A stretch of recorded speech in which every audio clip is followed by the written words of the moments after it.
If you like the book, read the movie.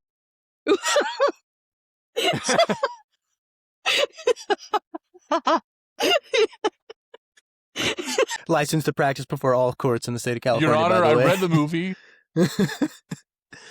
It's okay. I called a judge sir the other day, which is a Nice. huge no-no. So No. I'm all over the place. Can never go back to that courtroom.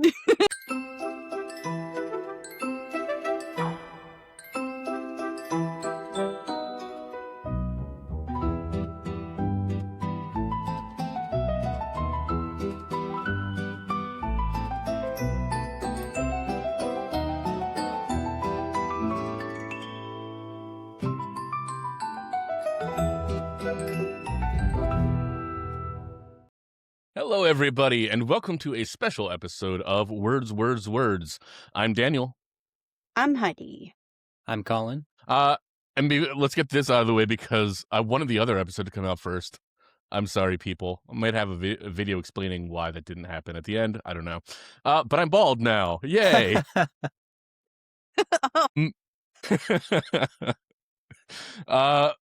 Today, we are putting out a special episode because a book that I know has been a favorite of Colin and Heidi's for at least a couple years. I know you were the last one before me to read it, Heidi. When did you read it? Yeah, I read it last summer, I think. Okay. So yeah, like 'cause it was around 2025 or Comic-Con 2024? 25. It Okay. was Oh, wow. whenever I thought San it'd been Diego even Comic-Con longer was. since you read it. Yeah. No. And when did you read Project Hail Mary, Colin?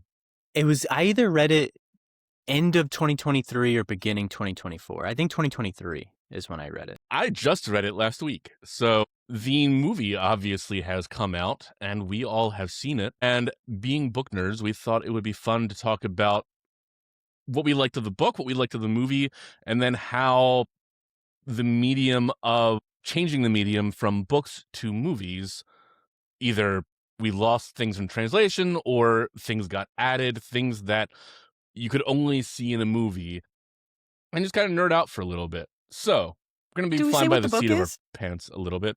I think I did, but it's Project Hail Mary. It's by Project Hail Andy Mary. Weir. I was like, wait, I can't remember. So let's start off with the book. And the first thing I want to say is I had never read Andy Weir before, and knowing hard sci-fi, which can be kind of dry sometimes, I was really surprised about the humor. It is funny. Yeah, I like that you brought that up because I think when you think sci-fi like that and you think even like with sci-fi media in general, you can't help but think of super serious, nerdy lab coat Isaac type, Asimov. like just all like.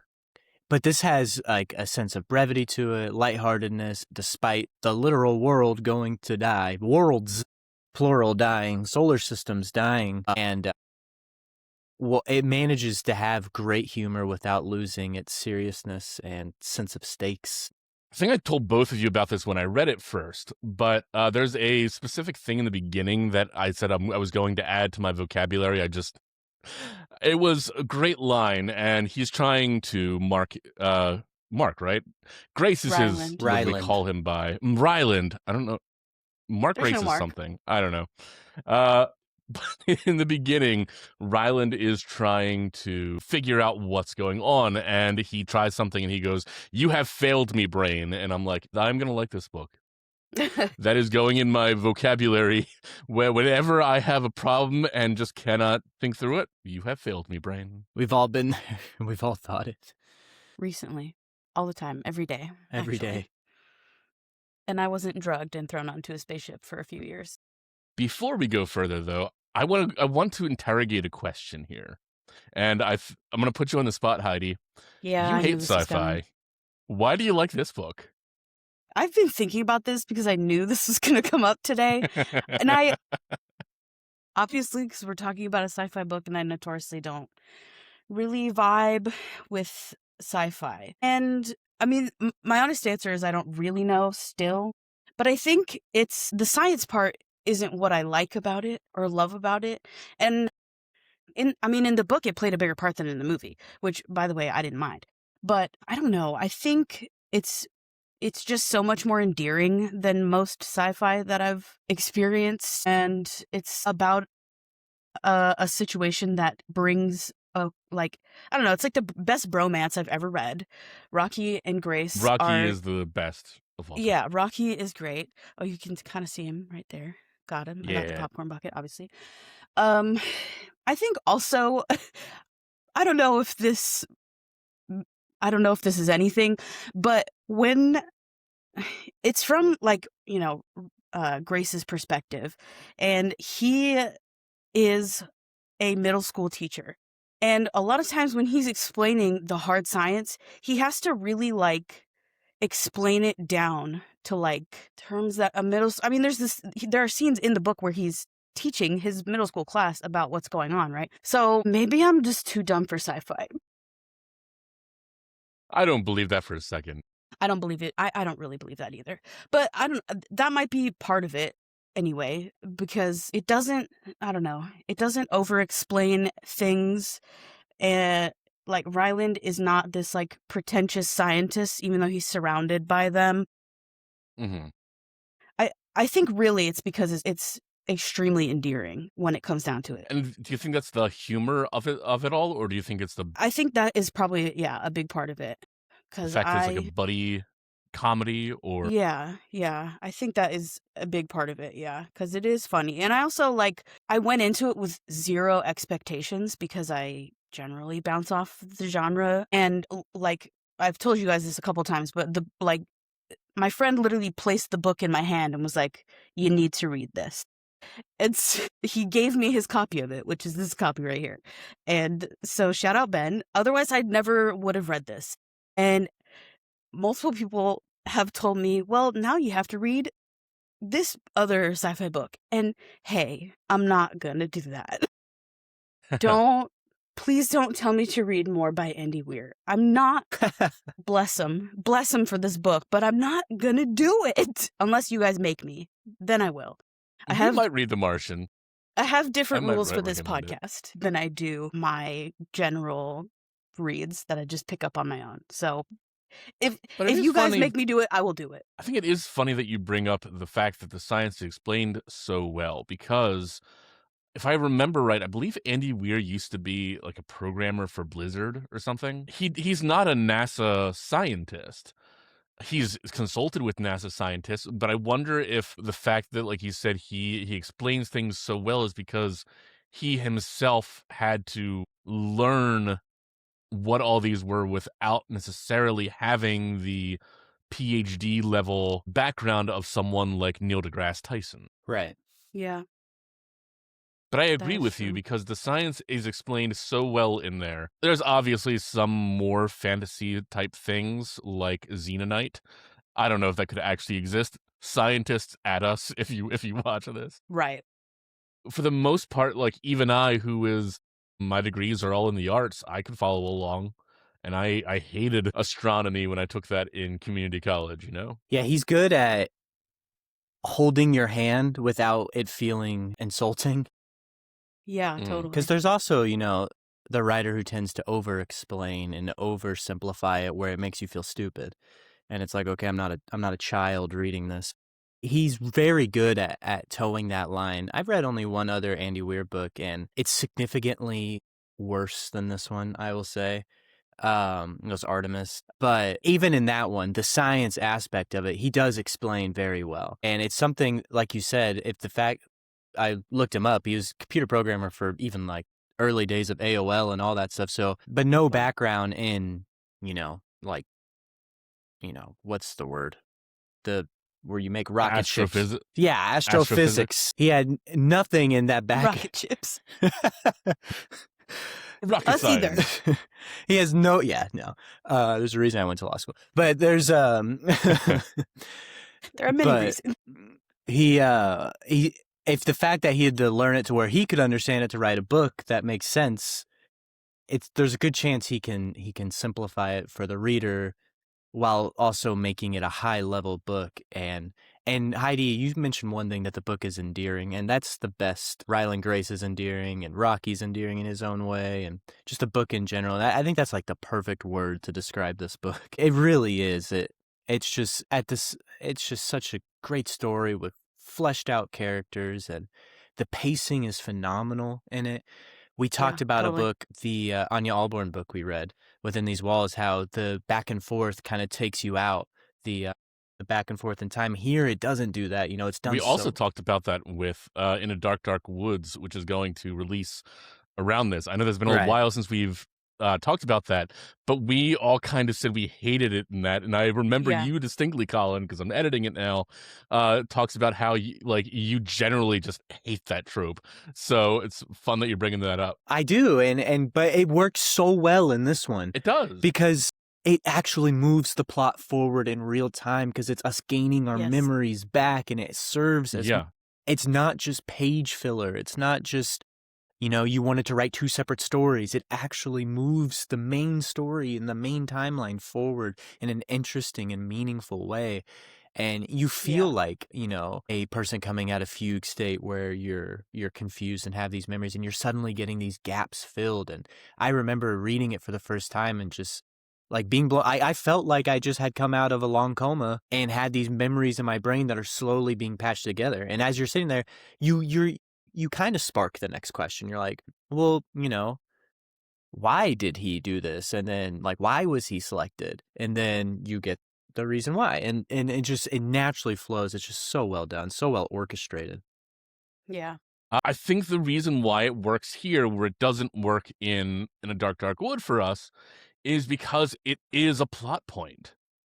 It's not trying to obscure a plot point. It is the plot point. The whole thing that you, and we'll talk about this more when we get to the movie part, because I do want to bring up that the movie changed this. Right before Stratt basically kidnaps Grace and puts him into space, she tells him that there's this experimental French drug that she's going to have injected into him, like right before he wakes up, right? And it's meant to make him more compliant. It's meant to make him forget. Like the whole book, we thought that he can't remember his memory, or he doesn't have his memories because he's in a coma, or he was just in that induced coma. Nope, that's not the reason why.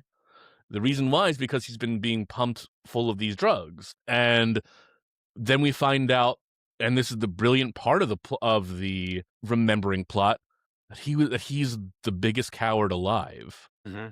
That he didn't want to be on this mission. For all the whole book, we've thought, well, he's a brave guy who was a middle school teacher and now is going to die in space. Nope. That's not who Grace was. It's who Grace is, which something I want to talk about in this book is how many Chekhov's guns we have and how they all fire. For example, we have that in the beginning. You know, he doesn't remember who he is. You don't know that he's a coward until later, but even though this is later set up Chekhov's gun, he is a coward, and then he goes through the entire thing with his ship being eaten by the Talmiba, or the Talmiba escaping their containment, realizing that his friend Rocky's ship is going to die, basically sacrificing his entire life, potentially on Earth, because he doesn't know at that moment that he could survive if they build some kind of containment unit for him on Iridian, giving up his entire life to go save his best friend at that point. We always talk about showing, not telling, right? That's such a good way to show, because he never goes in the narration. He never goes, man, I'm such a hero now, or I'm so brave. No, he just shows us. Andy Weir just has him go and be a fucking hero. It's some of the best just natural character growth that you get. Yeah. You also have the Beatles. You have the four Beatles from the very beginning who are almost Mark's companions for the first few. Before he finds Rocky, they're basically the only thing that he has with him.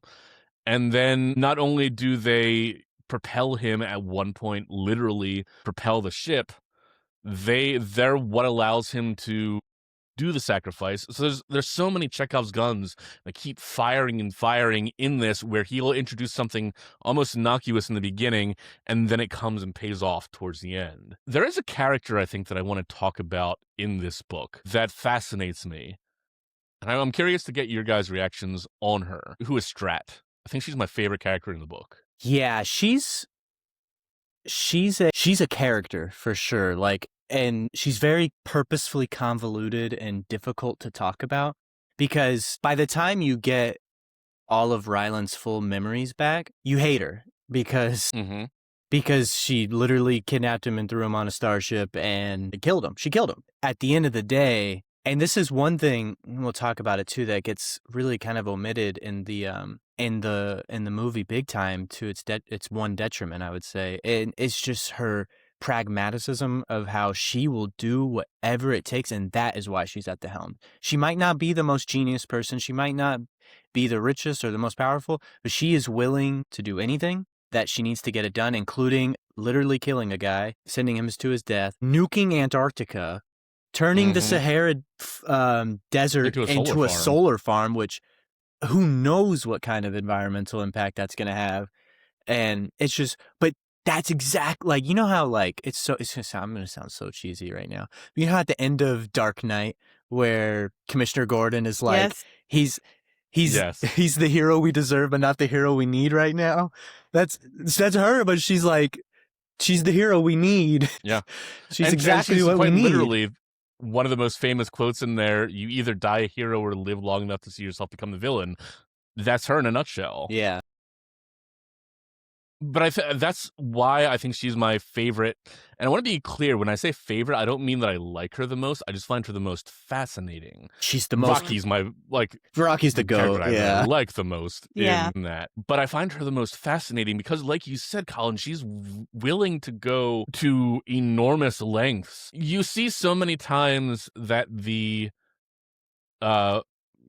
Book 7 of Harry Potter, you have Grindelwald, who's brought up, and Dumbledore, who had got into that, the ends justify the means kind of thing, and there's always brought up as a bad thing. And let me be clear, she does some heinous things. But at the same time, humanity could die if she doesn't do those things.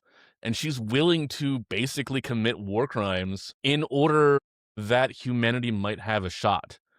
And there is a larger ethics debate that I don't think I want to get into here, but I think that's what makes her a fascinating character is she is legitimately doing this for the good. There is no debate about that. If she doesn't do this, humanity is dead.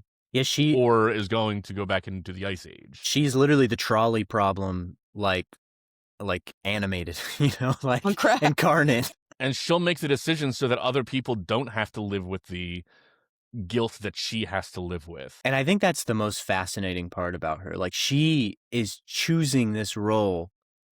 Like, she's like, it'd be easy to say like, wow, she's just reckless, but no, she's falling on the sword for Earth. Cause I mean, she does get condemned, right? She, that's, who knows what kind of punishments she's going to face. Like, yeah, she's also like, the best part about it is that it's believable. Like it's not like inhuman or like she's not this like weird like god figure. I mean, a little bit she is, but it feels real because of the writing is so good that the scene where she goes to court is like one of the coolest, most badass things I've ever read.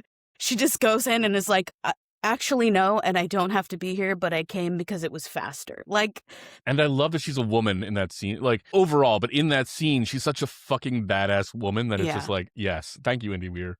Yes, it's so perfect because I feel like there was a way, there's plenty of wrong ways to do something like that in a book, but the best part about it is that she's believable. She's so badass. She's so, like, there's not, like, a word that can describe her. Hardcore, ice cold. Like, she's just this enigma of a person, but still, it's, like, it's believable that she's doing these things and that it's happening. It's very cool. And knowing us, we could talk for so long about the book, but I do want to wrap us up. But before we do that, we got to talk about my boy Rocky. What a reveal. Yeah. And what I love about it is, and again, Chekhov's gun kind of thing here, is that it's set up in the very beginning that Mark, God, I keep calling him Mark. There is a baseball player named Mark Grace. Also, which is why I keep going to Mark. Rocky Grace. Hate Mark from Rocky the movie. Mark. Yeah. Rocky Hate Mark. Oh, yeah. Wow. But anyway, Grace, we find out early in the book that Grace has written this paper that got derided and is a reason he's a middle school teacher now, about how Life can evolve without water. exactly water is not the building block of life, basically. And he's disgraced because of it. And then he's brought on to the Talmiba project, not the Talmiba, he's brought on to the Astrophage project, which he names, by the way, because I want to point that out because we will go to the movie, because of that paper, only to find out that Astrophage is water, which they don't explain in the movie. Like, they say that it's water, but we have so much more info on how it could be water and survive in the sun in the book, where it makes sense, where if you're just going from the movie, they say it's impossible, but then it's the truth. I know they can't Yeah. explain everything. Yeah. But then Rocky is the proof of concept, right? Rocky is what proves that you don't need water for life. Well, he's like steam powered. Rocky is. I know he's like made of mostly metals though. Like his blood is mercury. Yeah. It's very hot inside. But there is water in he's a closed system, but there is water in it. Yeah, that's how it's described, right? Like a closed circuit. Like he has water in him that, like you said, literally like boils with their like super hot temperature. Yeah. And he like moves with steam. And the outside of him is not him. Like he's puppeteering the outside, basically.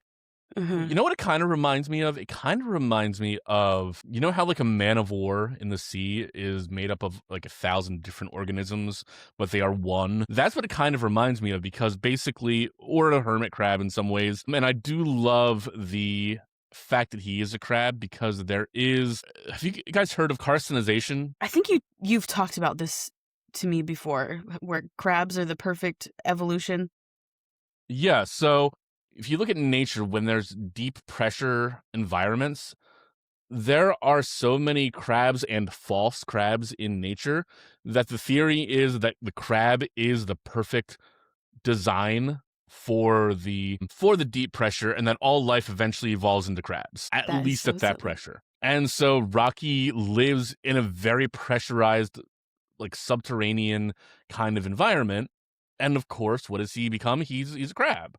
He's a spider. He's a rock crab. But the outside is basically being puppeteered by whatever organism is in him. It just all kind of works together. And the first visual that we get of him, and I miss that this isn't in the movie, is him wearing clothes, which, just imagining little rock spider crab thing with clothes on is such... Yeah.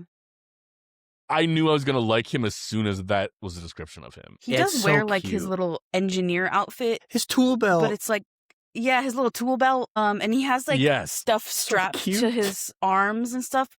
I die. I die. And you have the celebration garb. The whole, like, even before we see Rocky, you have the whole like flirtation part of it almost, where like they're sending out light messages to each other and then just like passing the canister back and forth where with the models, and it's such a cute bromance, like you said, Heidi.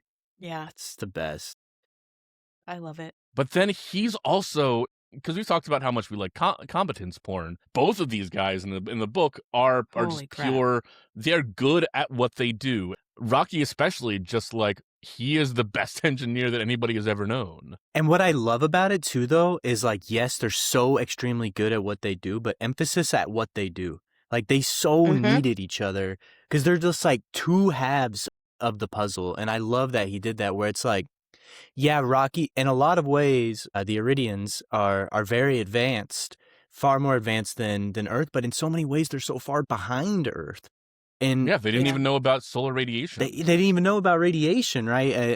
And like things like that, but it's what makes it so interesting, and this is something I think the movie did pretty well, but the book, obviously, when you just have pages and pages and you have no limit, can do so much better. It's just them bouncing off of each other.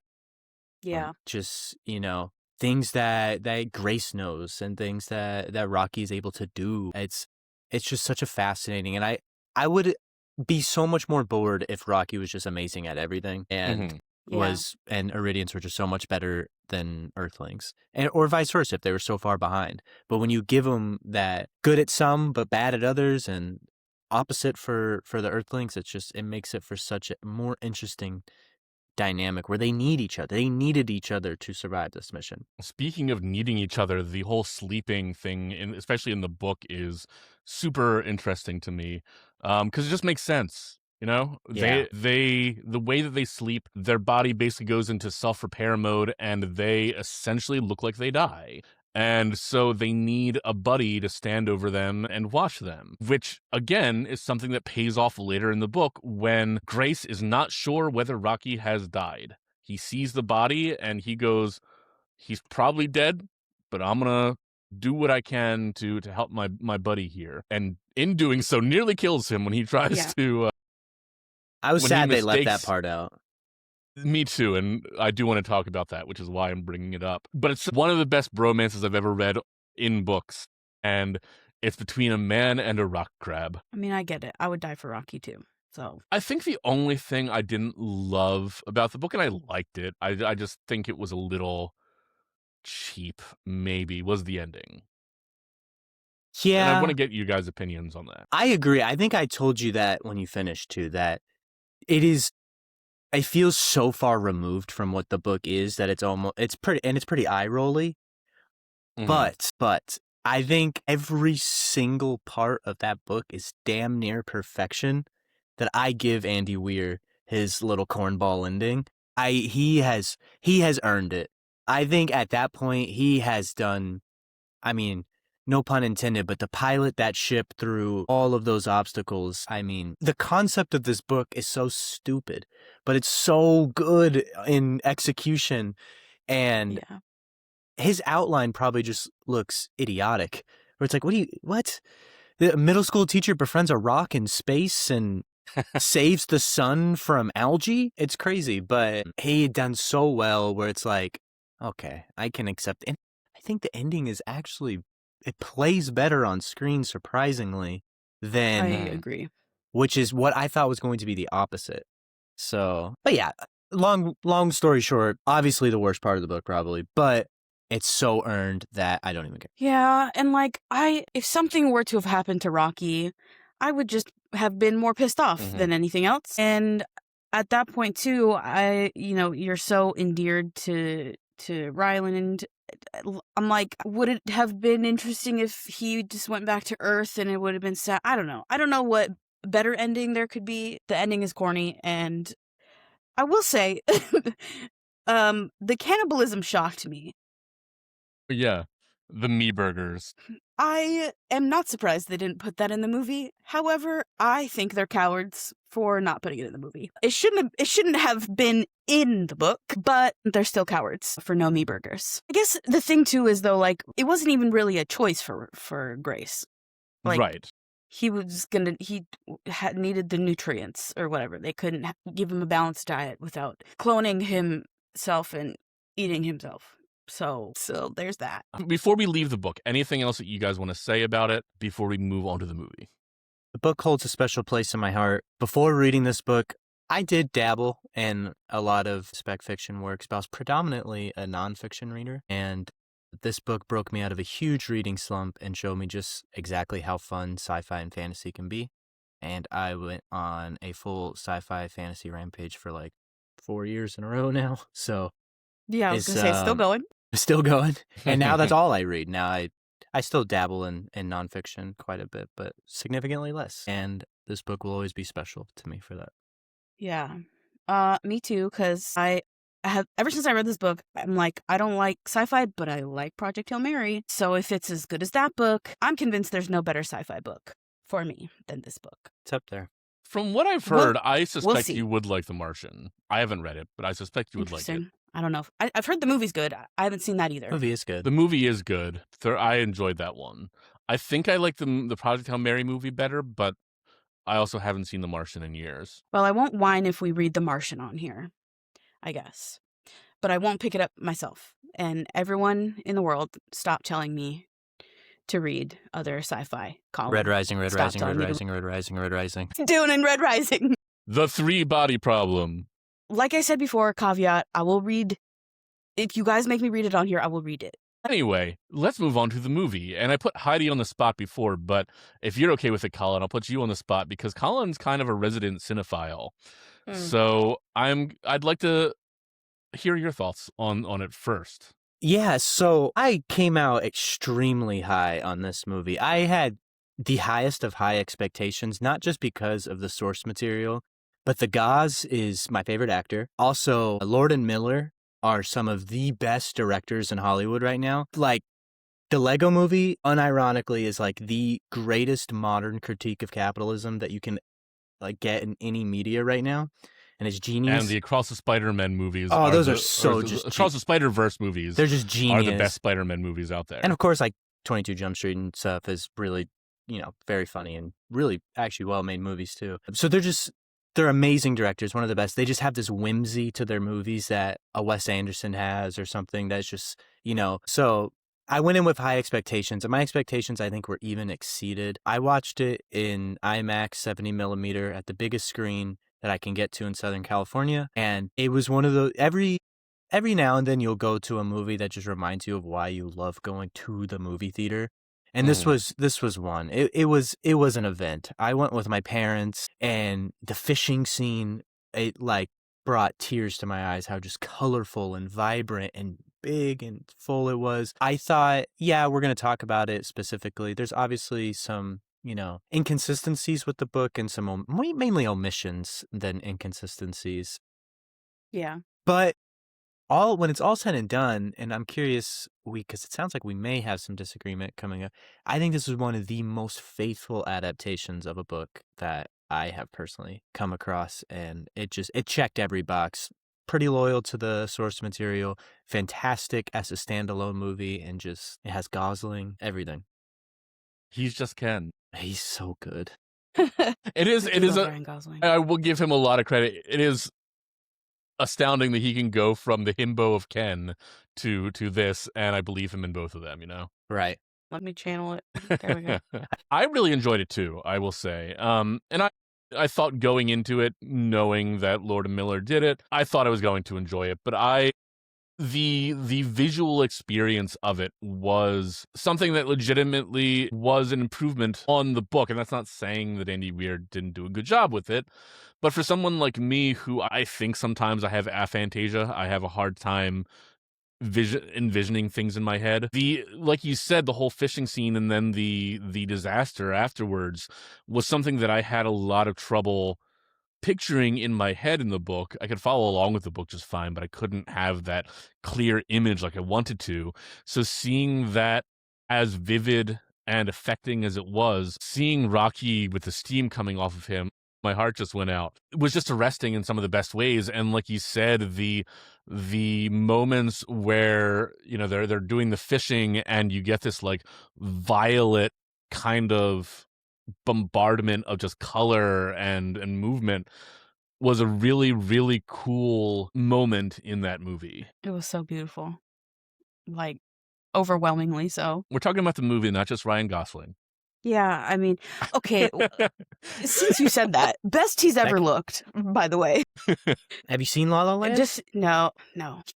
Is Ryan Gosling too hot to play Riley Grace in this essay? I think yes, but I think he's a little bit more schlubby than he is, but that's my own personal opinion. I think he did a really good job of it. That's one thing that I think I have across the board, just generally. I think the acting in this movie was phenomenal. 100%. There are characterizations that I'll quibble with, but I want to be clear that it's not the actor's fault. I think the critiques I'm going to have are going to be more on the writing. For example, Stratt was not my favorite character in this, but Sandra Hüller played what was on the page extremely well. Yeah. Singing Harry Styles was just such a choice. Hey, that song's been stuck in my head since, though. But before we get, I just want to quickly just say, like, while we're talking about the movie generally, how good the sound mixing and editing was. Oh my gosh. Oh my gosh. The score was insane.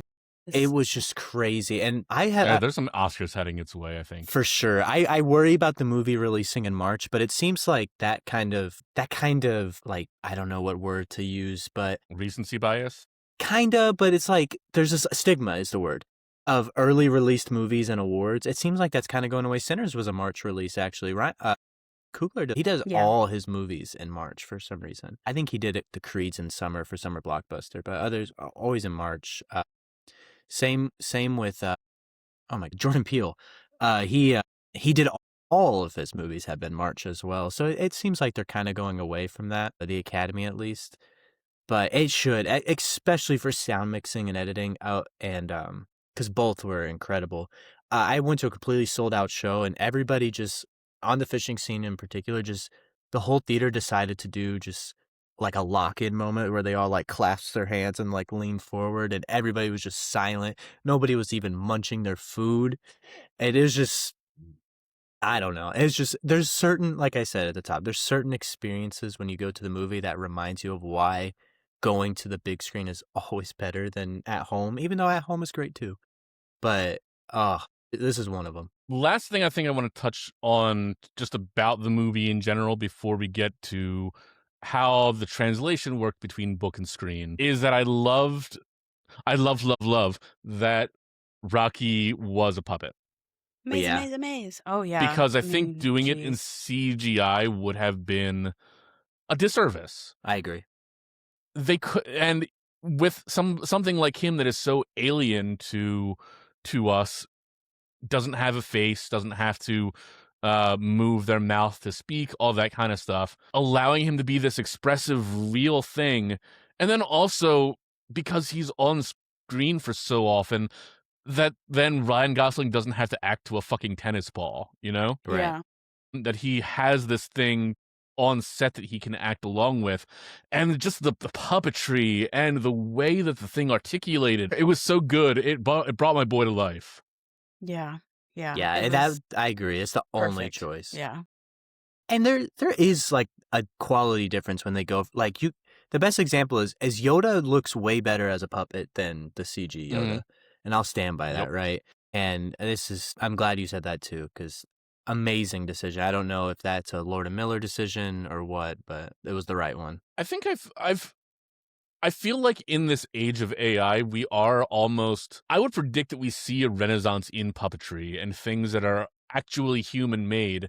Not to throw shade on any CGI. CGI can be done well, but I think there is going to be an era of rebellion against the computers. I agree. And we were going to see, I hope at least, some really cool advancement in prosthetics and puppetry, or at least finding our way back to where we were before we got into this CGI craze, because especially creatives, there's such a distaste for AI. Yep. I hope so. I want to see more puppets. More puppets now. I'm starting a campaign. Also, the guy, New Muppet movie. the like main puppeteer, did the Rocky voice also, which is cool. So like, not only did the Gauze have the puppet to act at, he was working with the human person right there who's speaking for Rocky. So Wait, Meryl Streep was the lead puppeteer? They got that Meryl. bit was so What a good. cameo in that movie. She can do anything. And the other, I know that you said you were going to listen to it on audiobook. Did you get a chance to, Colin? I did not. No. Because the other voice for Rocky Ray Porter, apparently the was goat. Ray Porter. Wow. Who also did the audiobook. And yeah, if you are on the fence about audiobooks, give this one a listen. It is one of legitimately the best audiobooks that I've ever listened to. Ray Porter is the GOAT as far as I'm concerned. And people are upset a little bit that he didn't do the voice in the movie. But hey, look, get over it. He got to do his voice for a little bit. They gave him that. And I saw that he was really involved with the marketing of this movie too. So they gave him his flowers. Yeah. I saw some kind of commercial with him recently for it. Yeah, and he does one of the, when they're like trying to find his voice, that scene, he does a little line trying to find the voice in there too. A little cameo. I think he has another cameo somewhere too. But I know in that scene he's in there, which I think I have no complaints about that. Be quiet. We are a book club podcast after all, so let's talk about the differences between the book and the movie. And let's start with something that I think we all agree on, which is, as much as I do like Hueller's performance, that's not Stratt. It worked for the movie, but if you've read the book, I was a little bit disappointed. I could see why you're disappointed. I think that's valid. I think for me, I don't think I would go as far to say that that's not Stratt. I would just say that's not, and I get why you do say that. I think it's not fully Stratt, and she's definitely not as hardcore and badass in the movie as she is in the book. They omit her toughest decisions, right? They don't show her bombing Antarctica to get basically simulate global warming. They don't show her turning the Sahara into a giant solar farm. They don't show her doing these crazy stopgap measures that are highly unethical, or at least debatable ethically. And that loses a key part of the Stratt character, because as we talked about the book, the Stratt character, the whole point of her is she is the person who's willing to be nailed to the cross for the world right here. She is the one willing to do what nobody else will do, and that's why she's chosen, right? She even tells Ryland that at the beginning, I need people who won't listen to no, right? Because that's what she is. She's not going to listen. She's a good psychopath. Yeah, exactly. Yeah. And so you kind of lose that depth to her. And like you've already said, she would never sing karaoke. No. Jesus. But I was irritated. The song was good. The song is so good. Lie. I was like, that's why it's the anthem for this movie? My bigger problem with that scene, though, is that, and maybe it's just because Gosling and Hueller have some kind of connection. I don't know about either of you, but I definitely thought they were about to try and make some kind of movie romance between Grace and Stratt. That would have made me so mad. Yeah. Which is funny, because towards the end of the book, right as she's about to basically kidnap him, send him to his death, and pump him full of an experimental French drug that'll make him forget everything and manipulate him, she goes, I've kind of always hated you. I never liked you. I used you. Not her exact words, but that's basically the monologue that she gives him, is that it was always practical for her. It was always the mission. It was always the mission. And he's been expendable since the first day that they put him into that airlock suit and put him in an argon container. He's always been somebody that she could get rid of. He has been disposable. And so the fact that they softened her and they made her somebody who genuinely seems to have some fondness for him, genuinely seems like a warm person under a cold exterior, I missed the psychopathic version of her that we get. And again, a good version of the psychopath, like somebody who's doing those things for good, but does heinous war crimes, essentially, and then just walks into court and says, fuck you, I do what I want. Yeah. Which government are you? All of them. Yeah. Hard. Yeah. I think they just tried to... The movie was also endearing, and I think they just wanted to up that aspect of it. That's what it felt like to me anyway. So they softened her, and I think they also felt like they were trying to use that to make the twist of her sending Grace to his death forcibly. I think they wanted to, use that for the twist rather than Grace being the one to convince us that he's yeah, I chose this. I guess I'm a good person. Rocky seems to think so. I'm here, so I must be, I guess. Because I feel like we didn't get a lot of that either. Yeah. In the movie. I also think it kind of, this slight tweaking of Stratt, I think also kind of fits the Lord and Miller style of movie they wanted to make more. Because I'll say, maybe you guys agree or disagree, I think the movie is significantly more whimsy than the book. I mean, even I think the perfect example of this is the Blip A scene, where literally how they move, it's it's literally like something at a Grand Budapest hotel, with the carts and stuff. So the way there's just a real symmetrical, perfect, very Wes Anderson-esque, it's just, it is a very whimsical movie, and the book, it has whimsy to it, but I wouldn't call it a whimsical book. This I would call a whimsical movie, and I think adding that to that kind of warm interior to a cold exterior, as you described it, Dan, kind of fits that mold of the Lord and Miller movie more. So if I had to guess, it's probably just a stylistic choice for them in their movie, but I do think that is to a detriment slightly, just because, I mean, the Stratt book character, like you said, is an all-timer. All-timer. I want to point out that I think what you just said, the way that the two ships communicated in the beginning was a really smart way that they translated book to screen, because in the book they're basically sending out like codes a little bit just by mirroring like UV flashes and stuff like that, where that would have been a little bit, you could have done that on screen, I suppose, but it would have been not as kinetic, Could have been which boring. is what screen is for. Whereas now that they turned it into this movement, but I'll tell you what I missed from that was Ryland Grace is so curious about whatever this is in the book, whereas he's scared of it in the film. Right. And that I think is a characterization choice that I didn't love, because in the book he's just like, oh my god, I get to be the first one to ever meet an alien life form. This is so cool. And in the movie, it's like, oh my god, oh my god, oh my god, I gotta get away from it. And he's a scientist. Yeah. Like he's not an everyday Joe he didn't seem to lead with curiosity first, and I miss that in Grace's characterization. Yeah. To me, it made him seem like a worse scientist.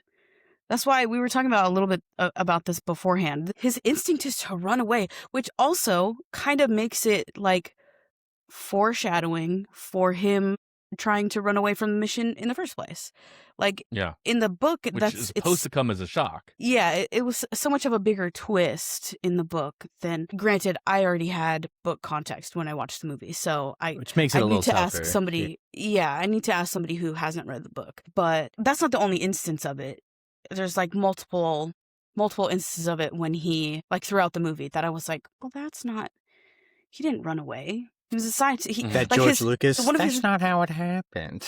When he wakes up, Ryan Gosling goes into like, somehow has like a beanie in space and starts to like go into slacker mode. And it's like, that's Grace was doing like scientific tests to figure out who he was and where he was and things like that, which they show him doing. I just took away a little bit from Grace's character for me. Shout out Mark Grace. Shout out.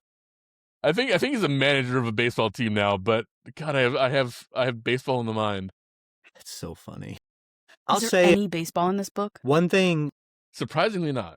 One thing I will say, because we've kind of talked about stuff omitted, I'm gonna say something added to the movie that I think is to the movie's benefit, is the Stratt scene at the end where she gets Ryland's videos, or his transmissions, basically the data. I think in the book you get that. I'm glad you get the confirmation of, hey, our data shows that Earth's sun is brightening, so you did your job, and congrats. Here, I think I'm always a sucker for a nice, warm ending. You get it twofold. One, and I don't remember this in the book, right? It's hinted that he's getting older and that he probably wouldn't survive a journey back to Earth. I think I remember that being hinted at the end of the book. But in the movie, they made it seem like he might depart very soon. Yeah.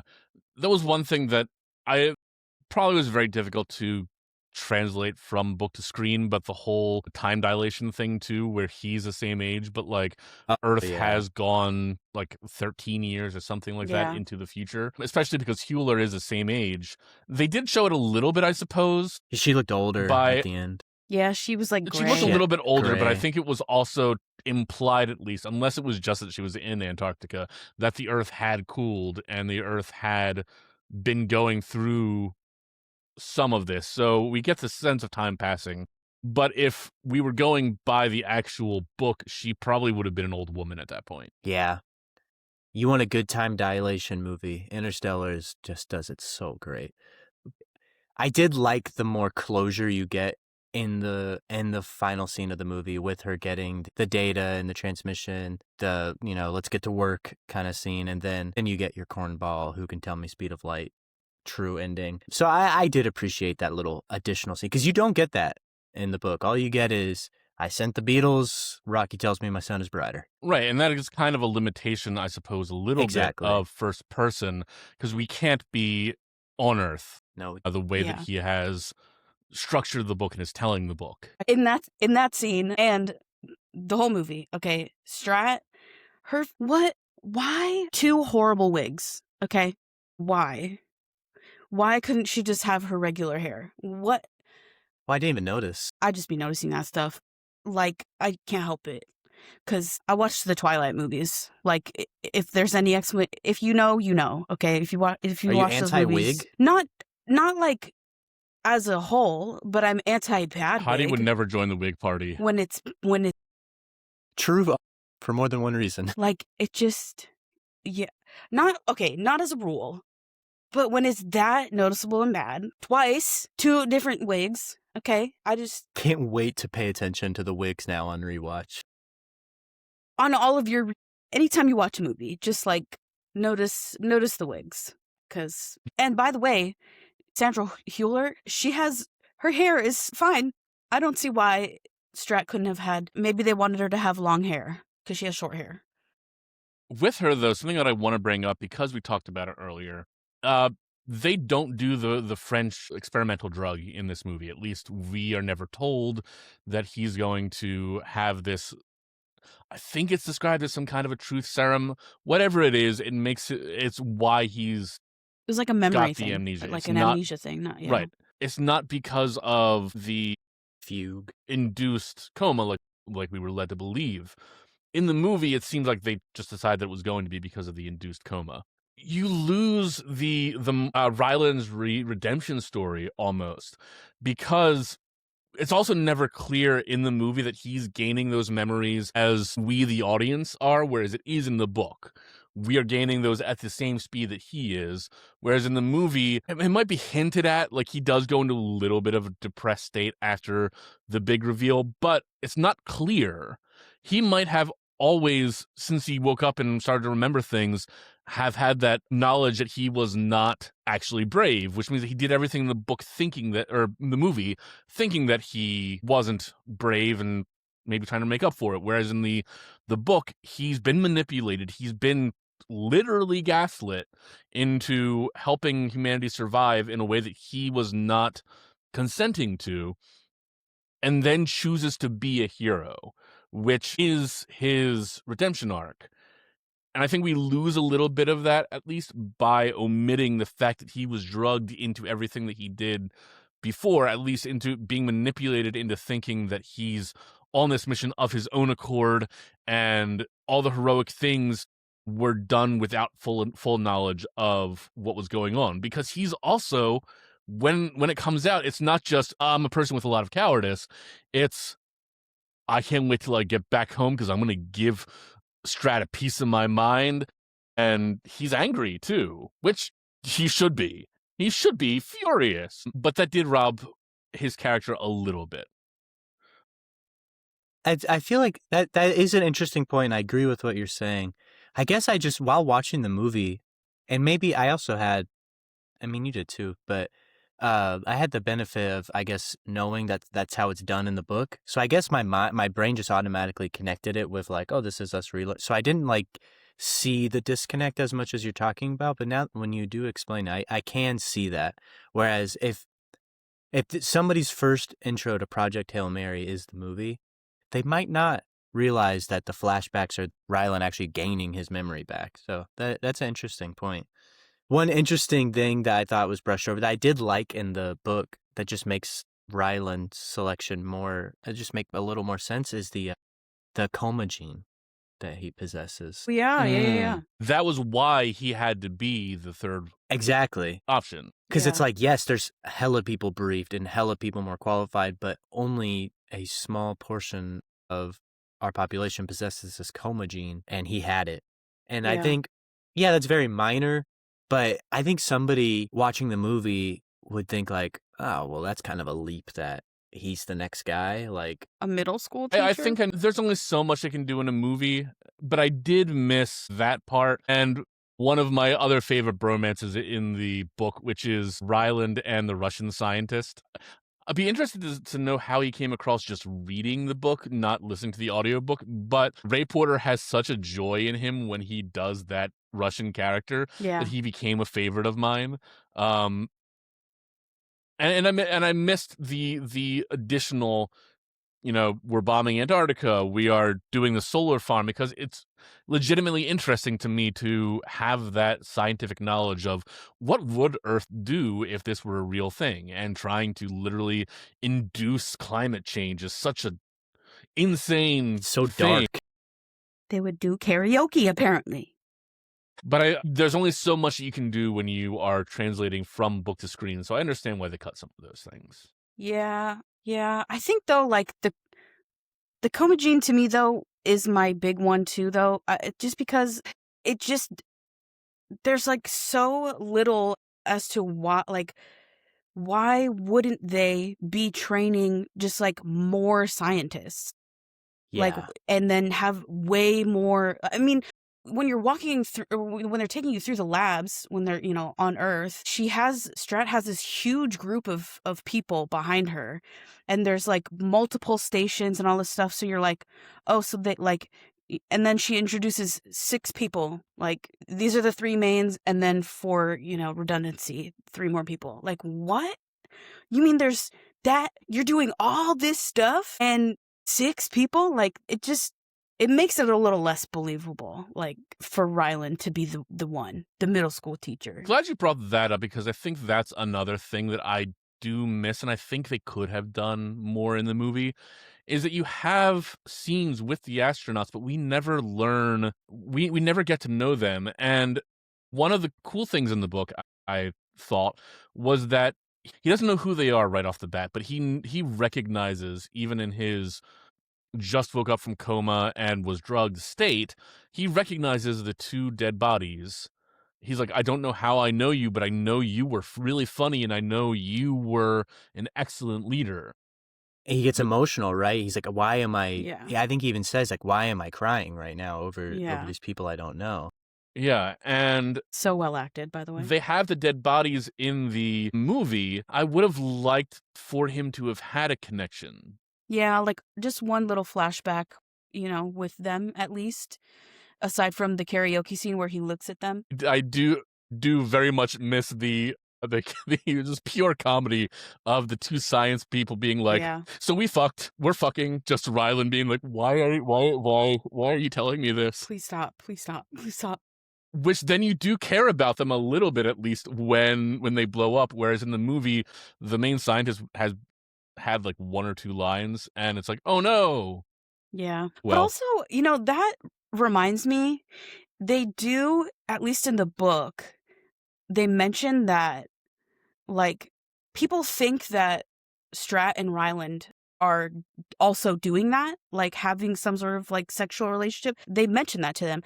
So now I'm thinking like maybe like that could be a way to justify them sort of maybe lightly setting it up, because we're not from Ryland's perspective anymore in the movie. So like from his perspective, he's like, oh hell no. Oh hell no. What are you talking about? That could never. But like from everybody's perspective, I don't know, maybe they saw kind of more what we saw. True. maybe. That's a good point. But I think it's, at least in a book, it's easier for us to know, no, that's like, they are not sexual in any way. Yeah. Whereas in a movie, if you show that, it implies things that might not be there, but we are the third party observer. It's tough. Yeah. I think I would have just preferred them to not. Yeah. I don't know. Yeah, me too. I thought they were going to, and I was honestly just more relieved that they didn't than anything else. And then, let's see, I think one of the last things that I want to discuss is just, I talked about the fact that I loved that he set up all of these things that ended up firing, and the movie doesn't do that necessarily. Like, we don't have, the Beatles only come into play when he's sending things back to Earth. It's not this constant thing that's in the background and then used. It's just, oh, of course they have probes. And then the 4 names of the Beatles are almost, they almost end up being an Easter egg for you if you've read the book. Right. Yeah. Because otherwise, I'm sure if you haven't read the book, you're like, why are they named after the Beatles? Why is a Beatles song playing right now? Which, Yeah. again, it's a movie. There's only so much you can do. It's already close to a 3-hour runtime. Yeah. Yeah. Give me the extended cut. Wow, was that 3 hours? It did not feel like 3 Almost, hours. yeah, like 2 hours 40 minutes. Wow. That is the shortest 2.5-hour movie that I've ever seen. You want more? Which is a testament to it. We already touched upon what we think the movie added, but is there anything else that you want to add to that, or any final thoughts that you have? Rocky's ship, loved it. So cool. Yeah. I will say because I don't think Grace never actually gets to see it in the book, right? doesn't, no. They added that for the movie. Yeah. So I get that in a movie you do want to see it, but that is almost, he couldn't survive in it. I wish they hadn't done that, because it is a FOMO moment from the book where it is, we do want to see that, but also he can't. Yeah. I don't know. I'll give some quick final thoughts. Movie very good. Movie very good. Go see it. Go see it on the biggest screen you possibly can, if it's still showing by the time you watch this, because it is an experience. It is literally made for IMAX, and it's one that IMAX is the only premium format I think is worth your extra money, and you should go watch it on IMAX if you can. And it was amazing. Nothing can be perfect, but it's a damn good adaptation. I concur. Loved the book. Loved the movie. I've seen the movie twice, by the way. I don't know if I've mentioned that. I watched it in IMAX and then just regular because I just wanted to watch it again. Mm. And I've read the book 3 times now. No one tell me to read any more Andy Weir or any other sci-fi. Only Dan and Colin are allowed to tell me what books I need to read. And it's because we have this podcast together. Those are my final thoughts. I don't know why I dragged my feet on Andy Weir for so long. Because you two have been telling me for at least since Heidi's read the book that I should be reading this book and that I would love it. And I did love it. And yes, the movie is good. For all of the criticisms that I have, one of the things that you learn in art school is that you can criticize something that you love. You can criticize something that is good. There's always something to criticize. One of the rare, I think, and Andy Weir's been blessed both times, that there's been a really good book to screen adaptation, and both stand by themselves. I haven't read The Martian, but I fully trust everybody that tells me that it is just as good as Project Hail Mary. Full marks to both. I really hope that the movie does, like we talked about, I think it's going to be hard for anything to beat it for like sound editing and maybe some visual categories at the Oscars as well. 100%. I wouldn't be surprised if it gets nominated for a Best Picture either. And Gosling carries that movie, so if he were to be nominated for a Best Actor for that, I for sure would not complain. Rocky, Best Supporting Actor, obviously. Yeah. I wish there was some kind of puppetry award. Go see it. Go read the book. Any final thoughts before we sign off? I don't know. It's not our normal format, so unless you want to throw in a, if you like this, read or watch this. I didn't prepare. Me neither. I didn't either. If you liked this, read The Martian, but not me. Also, and because the day that we are recording this, this has just been announced, and I know Heidi is a super big fan. New Lord of the Rings movie. Yeah. Written by Stephen Colbert. Thank you, CBS. Yeah. Thank you for letting him go be his nerdy Tolkien-loving self. Should have canceled him years ago. His Tolkien knowledge is crazy. I love that the new movies are being done by people who have such legitimate love for the franchise. Yeah. And I trust that they're going to be good because of that. Because Andy Serkis is doing The Hunt for Gollum, and then you've got Colbert doing this movie. It's such a wise choice. And I want to be clear that I'm not saying put franchises in the hands of fans. These people are more than fans. Yeah. Yeah. They're competent Stephen Colbert fans. is a fan of Lord of the Rings. But I'm sure when those movies come out, if we're still going, we'll be talking about those movies too. Somewhere. We're talking about them somewhere. If not here, we're talking about them somewhere. If not here, we'll be talking about them in the Discord, so come join the Discord. Join the Discord. All right. Well, great book, great movie. Go read it, go see it. But for this special episode, I'm Dan. I'm Heidi. And I'm Colin. And keep reading, everybody. Bye. Hey everyone, before we go, we'd love to hear from you. You can reach us at contact@wordswordspod.com. Don't worry, I'll put it in the text of the show. Or you can find us on Instagram at wordswordspod.